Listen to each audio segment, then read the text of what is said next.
Hindi pa rin nakikilala ang 2 sa 4 na nasawi sa karambola sa Katipunan flyover sa Quezon City kagabi.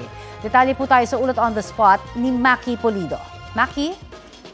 Connie, umakyat na sa 30 sugatan matapos araruhin ng isang truck ang ilang sasakyan at motorsiklo sa northbound ng Katipunan Aurora flyover bandang 6:55 kagabi.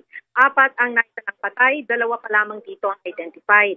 Ayon kay Police Captain Napoleon Cabigon, Sector Commander ng Traffic Sector 3, walang identification cards ang 2 sa mga biktima, isang babae at isang lalaki. Una silang napaulat na mag-asawa. Pero sabi ni Cabigon, natagpuan lang silang magkatabi. Hirap din daw gawing batayan sa ngayon ang plate number ng mga motorsiklo dahil sa karambola, mahirap sabihin kung alin sa mga motorsiklo ang sinakyan ng mga biktima. Ang 2 sa mga namatay, parehong lalaki, ay mga rider din. Pinadrug test na ang truck driver na sinabi sa mga truck investigator, naramdaman na raw na may problema yung preno ng truck, magsisimula pa lang ang kanilang biyahe.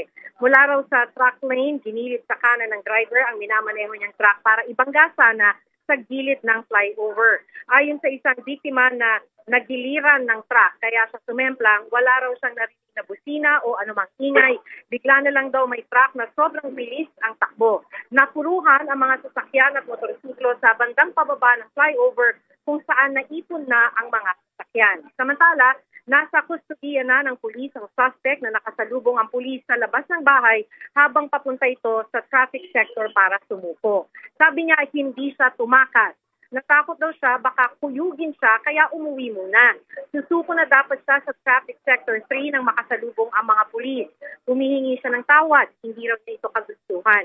Sinubukan daw niyang ibangga sa gilid ng flyover para sana bumagal. Nasa 40 kilometers per hour lang daw ang takbo niya, pero pagbaba ng flyover, biglang hindi na kumakagat ang preno. Connie? Yeah, Maki, yung 4 ba na sinasabing nasawi, pawang mga sakay ng motorsiklo?